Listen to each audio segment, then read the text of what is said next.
have heard many times how my friends told me that their parents, especially their fathers, wanted to have a son and a daughter was born. And after the birth, their relationship was not very smooth. In my family, the same situation happened, but I was not going to put up with it, and so I decided to take it into my own hands and fix everything. Do you want to hear how it happened? Then look further into my story. Hello everyone, my name is Emily, and as I said, in our family, my father madly wanted to have a son. Then I was born. From the very first moment my mother got pregnant with me, my father believed that they would have an heir. He told his mother about it more than once.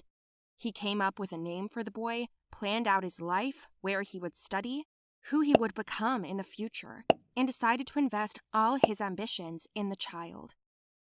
When my mother found out that she was pregnant with a daughter, she did not tell my father about it. She thought maybe the doctors were wrong, or maybe she just didn't want to upset him. And then the day of childbirth came, and my father, waiting in the corridor, was told, "Congratulations, you have a daughter." He didn't believe it right away. He said that they probably got something mixed up. But the doctor said that everything was fine. A healthy girl was born. Does it really matter what gender the child is? You have a healthy daughter. That's what's important. The midwife told Dad. He barely smiled and said nothing. My mother told me that when she was released from the hospital, he picked us up in a bad mood and didn't even look at me, wrapped in a pink blanket. My mother was depressed, as if she felt responsible for not pleasing my father. You can understand him, because father was a military man. His father had raised him rather harshly, always insisting that only boys were born to them from generation to generation. Imagine what it was like for Dad to find out that he became the father of a girl. As the years went by, my dad grew further and further away from my mom, and he hardly ever came near me. I don't remember him ever playing with me, picking me up, or putting me to bed. Because I was too young and didn't understand anything, I tried to approach him, hug him, kiss him, but he wouldn't let me.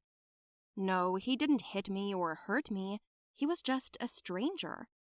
It was like living with someone else's family. My mother made a firm decision to make another attempt and give birth to a boy. She consulted with astrologers, went to doctors, tried to learn how to make sure that she would give birth to a boy. But in the end, they couldn't get pregnant at all. This made my father even more depressed, and then he stopped bringing it up. My mother thought that he would leave us, but he didn't leave and found an easier way. He disappeared all the time to work. Once, at school, there was a parent-teacher meeting, and all the kids invited their dads to the school to talk about them and introduce them to us. I told my dad about it, but he said he didn't have time. I was very upset, and still, my mother persuaded him to come.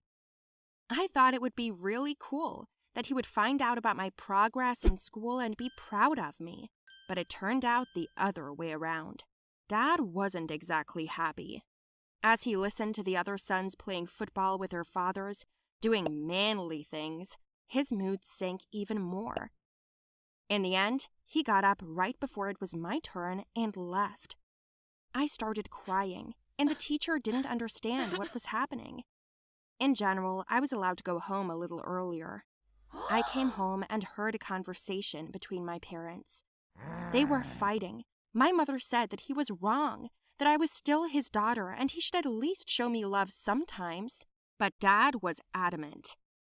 "I'm not going to play with dolls. I wanted to play games with my son, raise a real scout. I wanted to go camping with him and make him happy that he became the best in shooting. What do I have? A bunch of dolls?" he said in response. I don't deny that his words stung me to my core. I was so upset that I went quietly into my room and did not leave it all evening. And no matter how much my mother tried to calm me down, I didn't want to listen to her. An hour later, my father left for a business trip. He said that the trip was urgent. He didn't even say goodbye to me. At that moment, I suddenly wanted to show him what I was worth. that I was no worse than the boys, even better. Just a couple of days earlier, I had read an ad about recruiting scouts and a competition held by our school. I decided to enroll in it. You're right, I didn't know what I was doing, but I set a goal and I had to go for it. The next day, I went to school and put myself on the list. I was then written to and invited to an interview. The chief scout captain of our team was interested to see the only girl who decided to join their ranks. I didn't tell my mother about it. I decided to keep it a secret for now. I was accepted out of interest, so a new hobby appeared in my life. I came to exercise classes 4 times a week after school. As soon as I entered the hall, I was looked at as if I were a ghost. The boys made fun of me, pulled my hair, mocked me, and I was terribly uncomfortable. But I remembered my goal, so I didn't let myself give up. Every training session, I started with a 3-kilometer run, then push-ups, squats.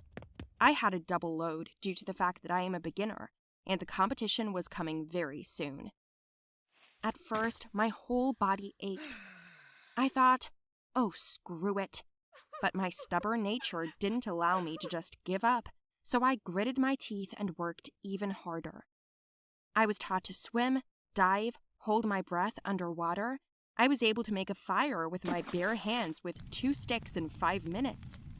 I learned to hunt fish. I learned several difficult rules for survival in the wild. I learned to shoot a bow, a gun, and reload myself. And within a month, I had the best results among all the boys in my team. Finally, our captain admitted that I was his best scout of all, because I was the only one with a real masculine spirit. Over time, the taunts turned into respect, and everyone did nothing but talk to me, the only girl. And this gave me even more motivation. The competition was coming up, but I was already ready. A couple of days before my father came back from his business trip, I told him that I was inviting him to watch the competition, and he said that he would have nothing to do there. I didn't want to tell him I'd signed up to be a scout, but I wanted him to see it for himself. Yet he refused to come. Frustrated, I arrived on the long-awaited day alone, my eyes still searching for him in the crowd, but he wasn't there. Surprisingly, the competition turned out to be quite simple. At least it seemed like that to me. I passed all the tests, and I was not given any indulgences as a girl. It lasted for almost half a day, and at the end, when everyone was exhausted, archery and rifle shooting began. I tried to breathe evenly, pulled the bowstring, and fired straight at the target. We won the penultimate test, and then the gunfire started. I remembered everything I'd been taught, got to my feet with confidence, stretched out my arms, took aim, and pulled the trigger. 5 clear shots, and I hit the same target several times in a row. Victory! We won! The boys ran up to me. They grabbed me in their arms and carried me across the stadium, shouting my name loudly. At that moment, more than anything, I wanted my father to see everything. When we took the trophy, we were congratulated and we went to disperse. Then my mother came up to me.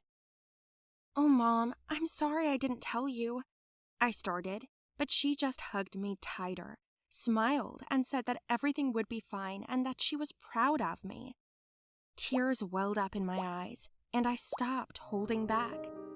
He will never believe in me because I tried for him. I did it all.